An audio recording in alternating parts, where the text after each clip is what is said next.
For those of you who don't know me, my name is Tara Catanzano. I am the Associate Director of Academic Career Development in the Office of Faculty Affairs.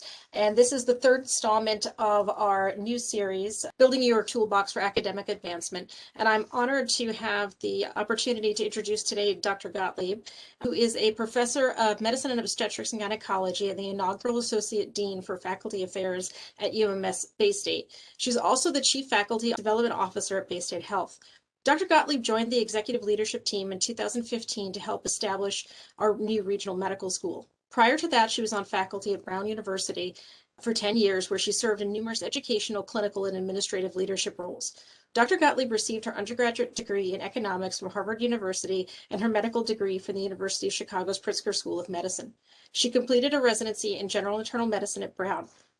Prior to entering medicine, Dr. Gottlieb worked in corporate finance and is currently the chair-elect of the Association of American Medical Colleges Group on Women in Medicine and Science Steering Committee.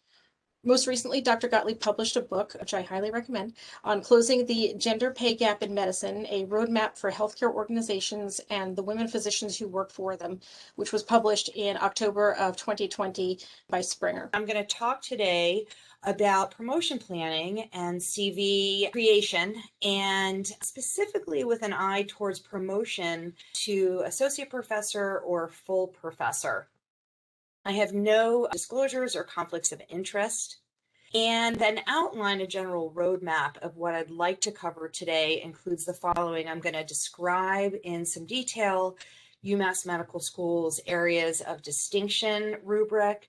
I will elaborate on promotion metrics for associate professor, primarily touch a little bit on professor, and then do a pretty deep dive into the promotion process, which will involve a discussion of some CV tips, the narrative statement, teaching evaluations, and letters of evaluation. So as most of you may know, in December of 2017, UMass Medical School completely overhauled its academic personnel policy and went to a rubric for academic advancement based on areas of distinction. There are 4 areas of distinction in this scheme: healthcare delivery, education, investigation, and pop health and public policy. And this slide is actually from UMass. UMass likes to view the AODs as 4 lanes along a single highway for appointment and promotion.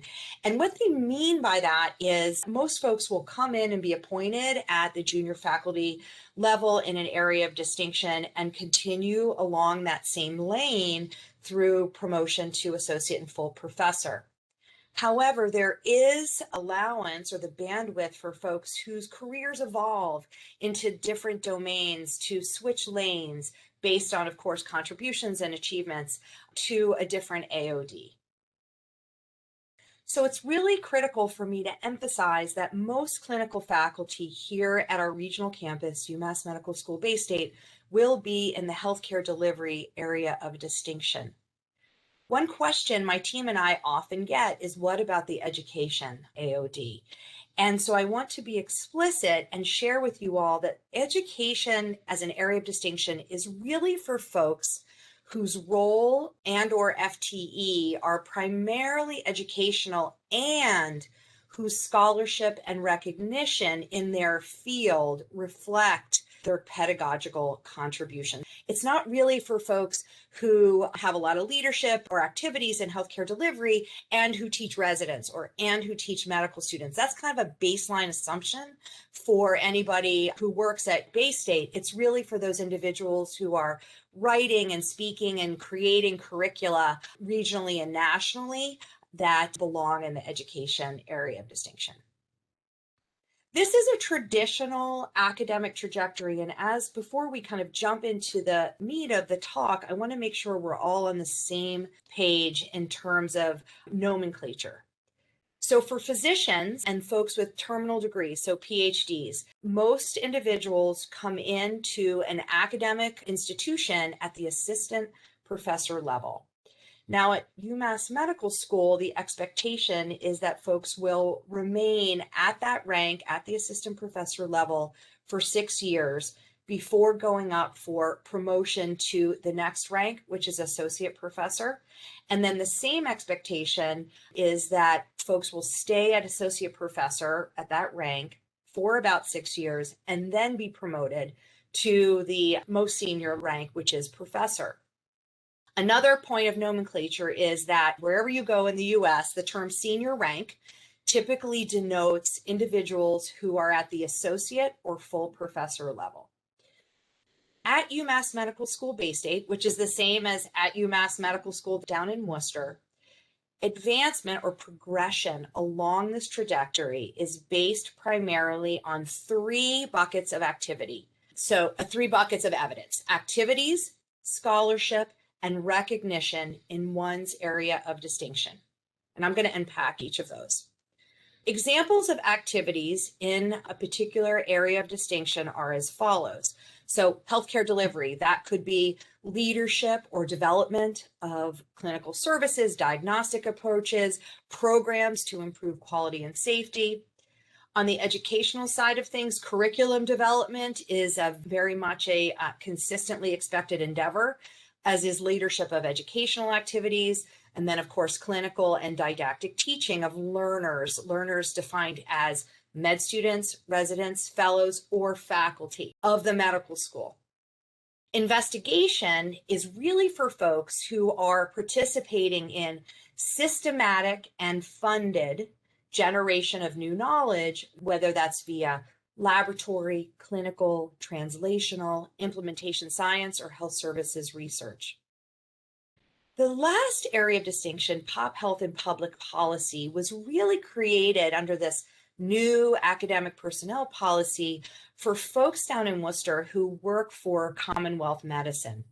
Many of you may not be familiar with Commonwealth Medicine. It's essentially an enterprise on the Worcester campus that functions as an extension of the state legislature. It's really kind of a consulting arm for healthcare and public health policy in the state of Massachusetts. So these are the individuals who are writing legislation for kind of Medicaid coverage and the like.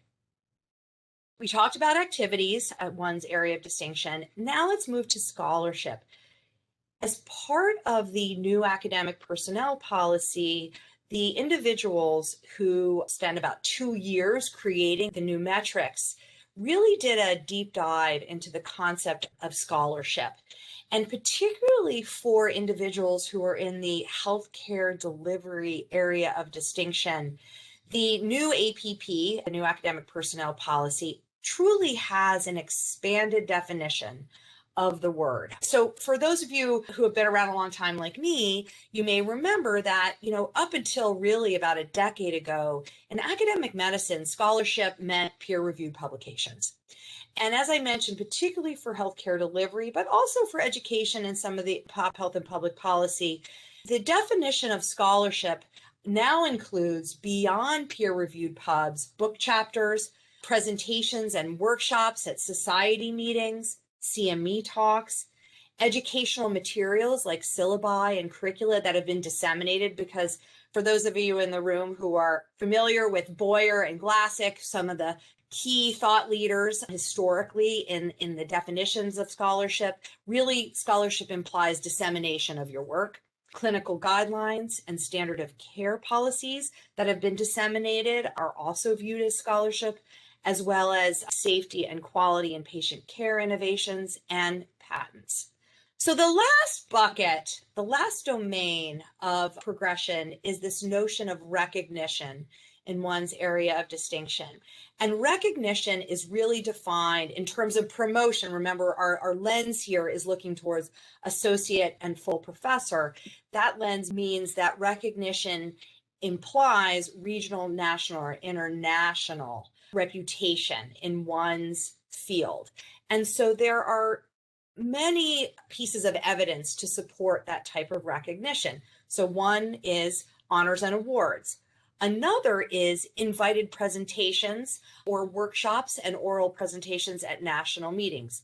I often get the question, what's the difference? So An invited presentation is something like a grand round. So say you're invited to give grand rounds at University of Chicago in your area of healthcare expertise. That's considered an invited presentation. Whereas perhaps if you are, say, a general internist like I am, in my academic home, my professional society is the Society of General Internal Medicine, and I submit an abstract that is reviewed and is accepted as an oral. That's an oral presentation at a professional meeting.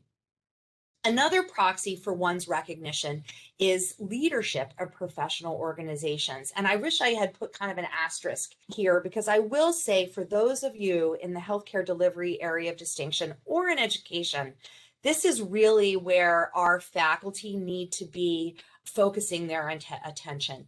Getting involved in one's professional societies on a national level, raising one's hand to join committees, and then moving forward in leadership of those endeavors. Editorial board work is also a symbol or a signifier of one's recognition, as are national level grant review committees and clinical consulting and referrals. I would like to expound a little bit on that last point. So here in Western Mass, we have a lot of folks who are really the go-to clinicians for individuals who live in this part of the state. UMass has been very clear that that does not satisfy this kind of requirement of a regional reputation. The clinical referrals here are things like if somebody from Maine is referring you a patient because you happen to have an expertise that can't be found in that area, or from Rhode Island. So that's regional. And then national, of course, is beyond New England. So in order to be promoted to associate professor, one has to demonstrate at least regional reputation or recognition in one's field. And for those folks who are in the investigation area of distinction, and we have very few of those here so far at UMass Medical School Baystate, there's actually a requirement for national recognition at the associate professor level. And that is standard throughout the country. It's not just UMass being extra strict. To be promoted to professor, the baseline requirement and expectation is that a candidate demonstrates a national level of recognition. To move on in our outline to kind of the promotion metrics, specifically, promotion to associate professor requires what's called established level of activities in one's area of distinction. And I'm going to unpack established in a second, but it also, promotion to associate professor requires two additional metrics, which is that one demonstrates at least entry-level activity in education and academic service. And entry level in education is satisfied by teaching. So those of you who work with residents or med students, either in the hospital or in the clinic, or are doing other types of academic endeavors with learners, that's enough to meet the criterion of entry level. And then academic services, as you might imagine, committee work locally satisfies entry level. So I think it is important just to call out what the promotion metrics are for associate professor in education, because they are slightly different than in the three other areas of distinction. And that's because to be promoted to that rank in the area of distinction education, one has to demonstrate established level of activity in that domain, as well as at least entry in academic service. So there are two metrics for folks in this AOD versus three for all the others. I would like to unpack the three buckets I talked about with an eye towards looking at the healthcare delivery AOD, since most of the individuals on our campus will be in this lane of the highway. If you're not already familiar with these tables, I encourage you to go on to our Office of Faculty Affairs website and look at them. So there's a table that is provided for each area of distinction that lists the examples or evidence at each level of achievement. So today we are going to focus on the established level, which is of course for associate professor. And specifically, I want to draw your attention to, again, the three domains underneath that established level of achievement that candidates have to fulfill in order to be considered ready for promotion. And so with that in mind, let's move to achievement. So what are some examples or expectations of established level of achievement in one's healthcare delivery activity? So having a major responsibility for a clinical program or a quality initiative. So oftentimes how folks fulfill this metric is by being a medical director or a division chief or a significant leader of a QI or safety initiative in the institution. And that's the second bullet there, innovative approaches that improve safety, quality, or efficacy of care delivery. And you can see in this how this slide is laid out, all the other AODs, education, investigation, pop health, and public policy, have similar samples or examples of achievement at the established level, and academic service as well. So for scholarship, as I mentioned before, healthcare delivery has kind of an expanded view of what suffices for those expectations. Of course, peer-reviewed publications as a first or senior author, presentations at professional meetings, as I mentioned before, safety and quality studies that are disseminated, guidelines and policies that are disseminated, models of care coordination that are disseminated, or protocols for patient treatment or delivery of care. Again, the key being disseminated. Dr. Gottlieb, can I interrupt Yes. and with a question in the chat? Is obtaining an MPH or an MBA degree, does that count towards scholarship? Unfortunately, no. Now, if you produce scholarships, so some graduate programs, you need to write a thesis. And so if that's published, of course, that's scholarship. But unfortunately, it doesn't qualify in that domain for promotion. It's a great question. Recognition is the third bucket.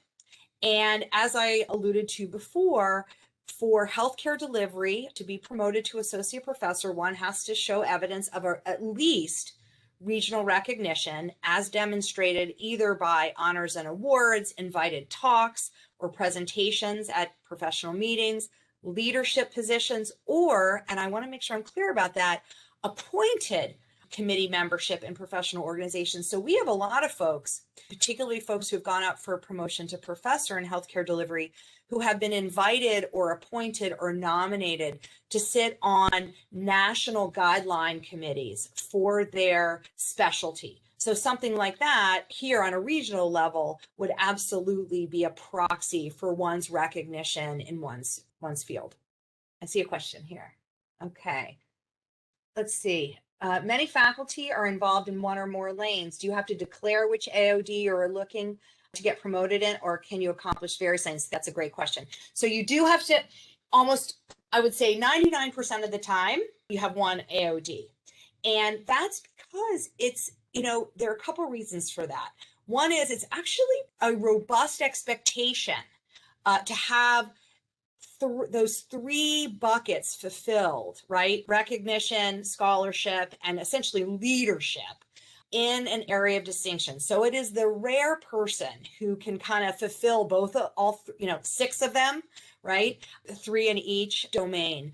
I will say, I don't know if this is what you were kind of reading, what you were kind of getting at.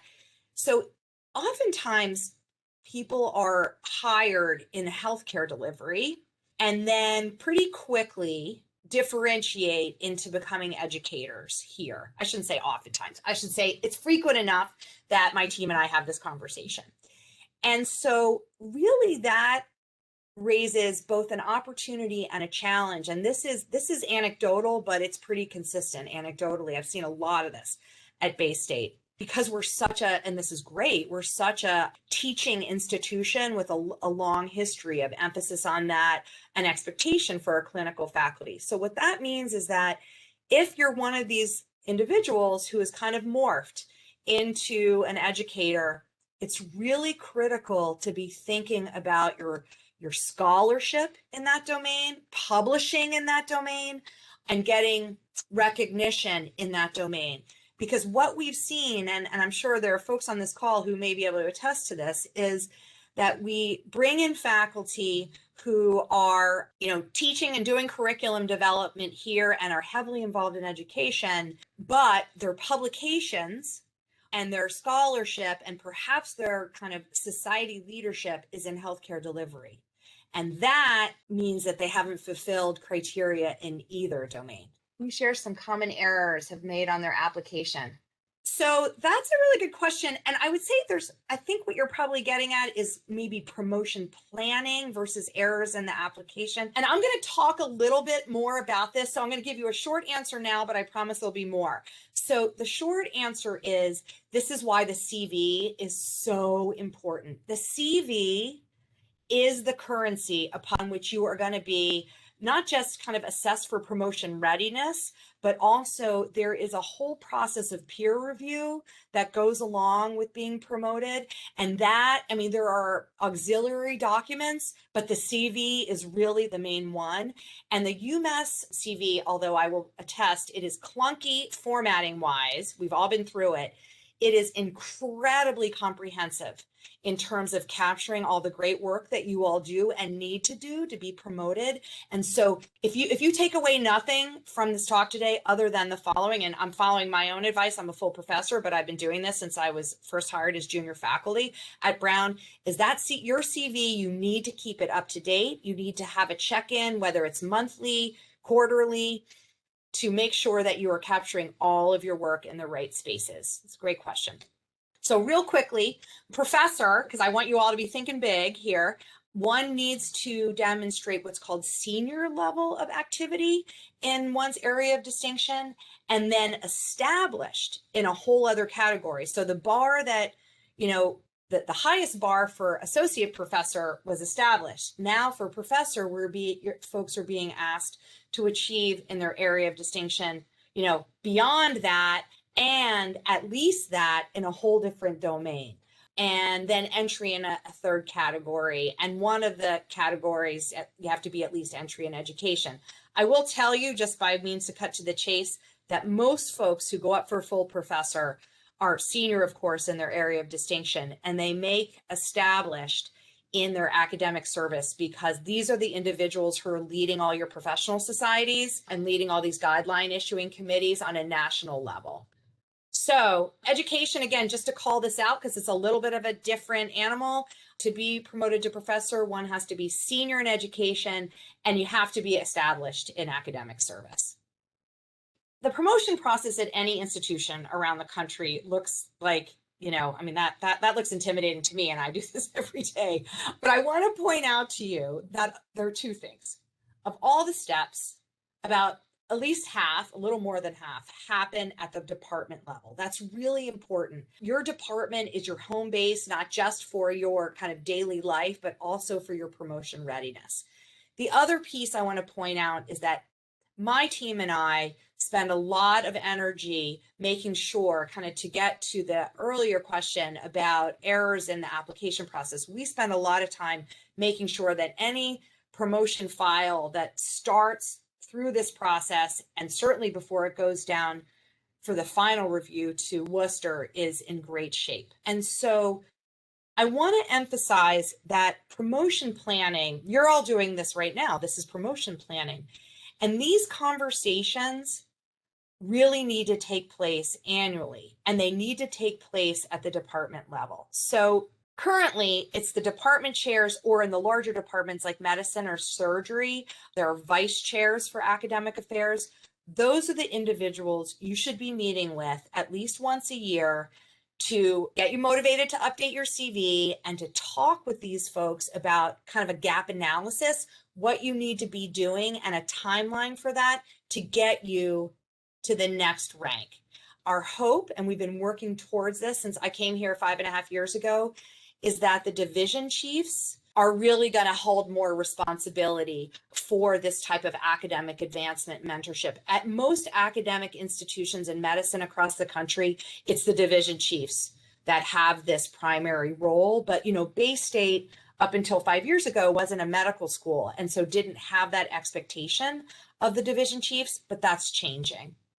Let me just point out this kind of circle here, or the square, I guess, that is called the basic file for promotion. And there are 4 elements or 4 components in that basic file: a CV in UMass format, a narrative statement, teaching evaluations, and letters of evaluation. And I'm going to dive into each of these. So the CV absolutely has to be in UMass format. We will send it back if it's not. And you can go on the Office of Faculty Affairs website. There are two templates. One is kind of the standard one you're all probably familiar with that has like, grid lines. And then there's more of a free form one. It's all the same order, but it's just how you like to navigate and type. Make sure if you are reviewing or you're using the standard template that you look at the hidden text before you start allocating activities, because it's really helpful. And make sure you read this CV guide first. You've probably all seen this. This is also on our website. It's about a page, and it's really helpful. This is the hidden text that I was alluding to. Okay, so to get granular about the CV, over 5 years of doing this, my team and I, there are kind of some consistent fault lines when we see CVs and when we look at them and assess them for promotion readiness, along with the departments. These tips come out of that. So educational activities, there's a ton of real estate on the UMass CV intentionally for all of your educational endeavors. Be comprehensive.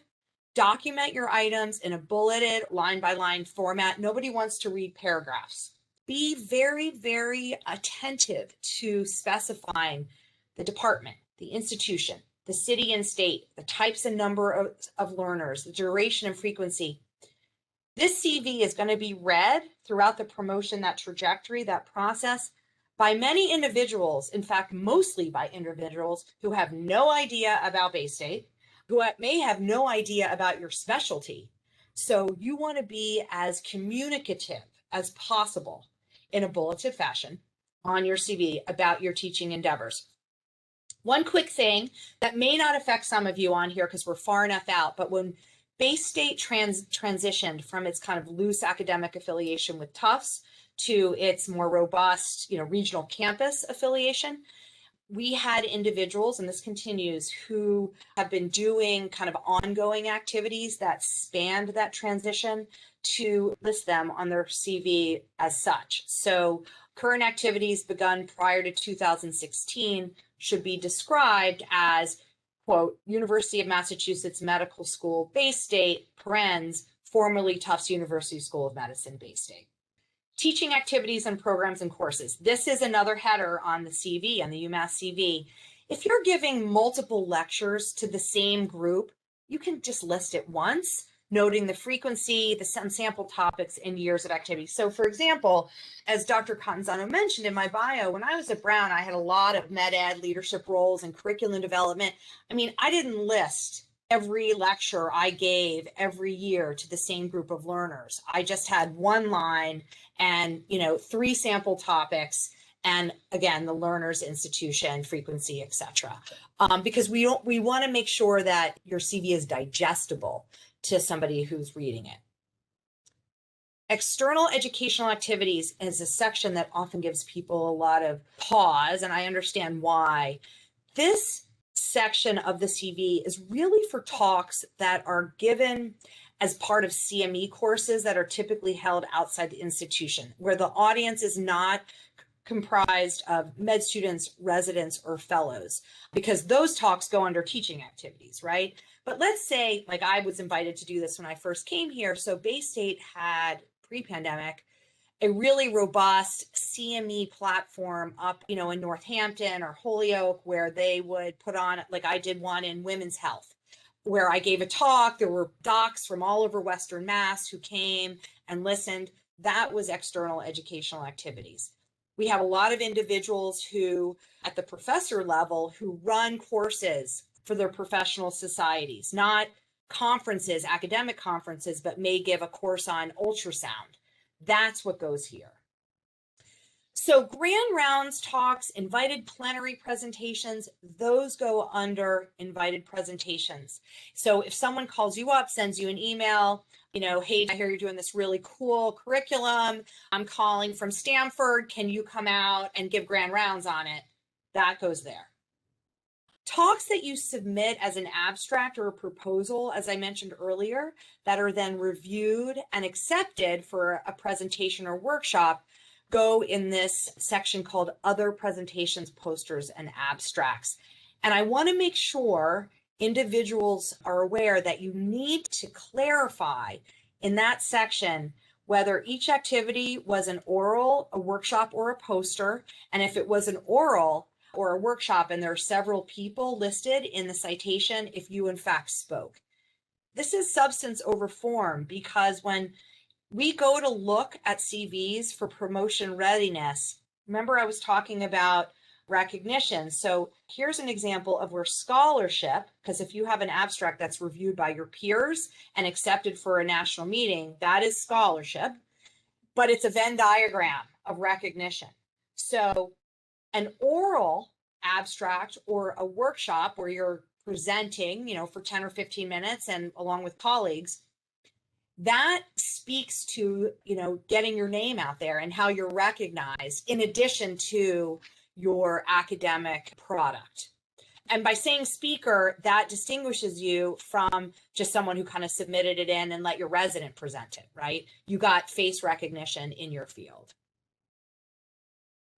Publications. So UMass Medical School is really, really particular about distinguishing and documenting correctly peer-reviewed and non-peer-reviewed pubs. I cannot say enough. So I'm a non-voting member. I sit on the School of Medicine's Appointment and Promotions Committee down in Worcester. We meet once a month. I've been there since November of 2015. It is amazing to me. This is a group of 7 senior faculty elected from all of the faculty, so over 3,000 in any field. So at any given time, you could have, 2 basic scientists who are PhDs. You could have 3, clinical folks in different departments. They don't miss a trick. And I can't tell you how many times I've seen somebody point out in a deliberation, hey, this publication is not peer reviewed. And you never want that to happen, because then it calls into question the rest of the CV, right? So please make sure you are cataloging your pubs in the right way. For some reason, UMass likes the letters to the editor to go under non-peer reviewed. So even if you have a letter to the editor in the New England Journal and they're going to give you lots of feedback on that, it still is not considered peer reviewed for the purposes of the UMass CV. So the best advice I ever got about a narrative statement, which at Brown was called a personal statement, it's the same idea, was you should think about it as setting your CV to music. What do I mean by that? I cannot tell you how helpful from somebody who, as you might imagine, I get a lot of solicitations to write letters of evaluation for folks going out for professor around the country. I'm happy to do it. I've reviewed, Mark Labrie and I have probably reviewed 3,000 letters since we've started here. So I will tell you that the narrative statements really help provide your context to your CV and anecdotally allow your evaluators, whether they're writing or just kind of reviewing, a better understanding of your contributions. And so I would encourage you, you have to do it for promotion, but I would encourage you to really be mindful around this exercise, read the guide that's on our website, and describe your activities as if you think about your audience and what they would want to know that rounds out your CV. It's incredibly helpful. Teaching evaluations. So when you go up for promotion for associate or full professor, one has to provide evaluations in this domain, and there needs to be a complement for at least the last 5 years or since your last appointment or promotion. So we have some folks who, have been at the associate professor level for a decade and that's fine, and are going up for promotion. So we really need teaching evaluations for that decade. We have some folks who are going up at year 6, and so 5 years.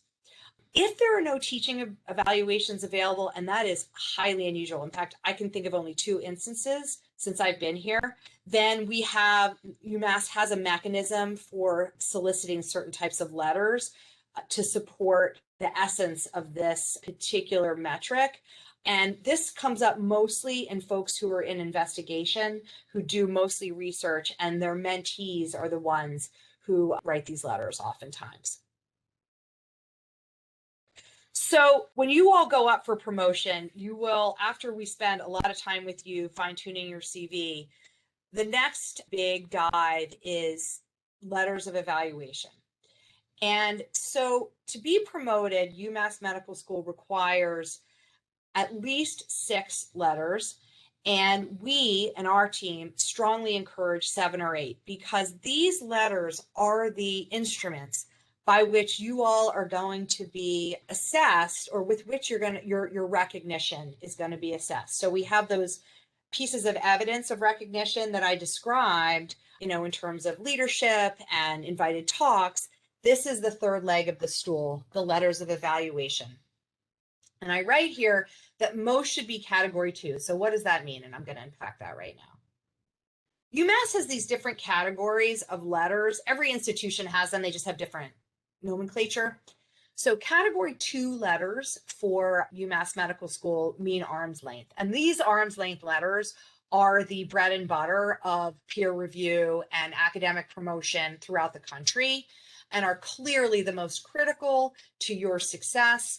And it's because they are unbiased and external. So what that means is category 2 letters need to be from individuals who are at the same or higher rank. So if you're applying for professor, you have to have all professors who are category 2. They can't be from UMass Medical School or UMMS-Baystate. They can't be collaborators on papers or talks or grants. They can't be current or former mentors. They can't be former supervisors or colleagues from prior institutions or programs.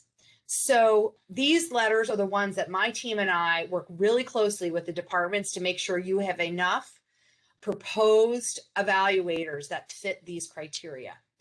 Category 1 letters are really attestations, and these are letters that can be from anybody. It's like, she's a nice gal, pretty much, versus, in our field, this is how so-and-so has made an impact. So how the process works is that once you're approved for promotion readiness by your department and our team, we work very closely with the departments. Candidates are asked to do 2 things: to create a narrative statement and to provide the department chair with the name, title, rank, and contact information for 8 to 10 individuals. And again, as I said, that's because these letters are going to be critical to establishing your external reputation and impact. So with that in mind, it's really important that most of the folks who you propose hail from institutions outside of Baystate for associate professors, so throughout New England, and for professor outside of New England, because they have to be at least national. Some are international, actually, and that are not collaborators or former colleagues. How the solicitations work is that the candidate prepares the list, and then the chair or the academic administrator reviews that list. The chair is allowed to add or subtract individuals, and then the list is sent to my team and we review it. The key take-home point from this slide is that the department chair is the one who solicits the letters. Candidates are not allowed to do that, and we have had a few, not a lot, but a few missteps over the years here because folks often confuse letters of evaluation with letters of recommendation. This is not a letter of recommendation. This is something that a third party solicits from, most often, an arm's length individual who will comment under the cloak of confidentiality on your work. And anytime that process is breached, inadvertently, of course, the peer review, the robustness of peer review is then breached. So I want to make sure that folks understand this. Every department has not only a chair, and some have vice chair of academic affairs, but every department has what's called an academic administrator. And sometimes this is the same person who is the EA for your chair, but this is the individual who will collect and really drive all the kind of administrative processes that go along with promotion, and who interfaces very closely with the Associate Director for Faculty Affairs in my office is Mark Labrie.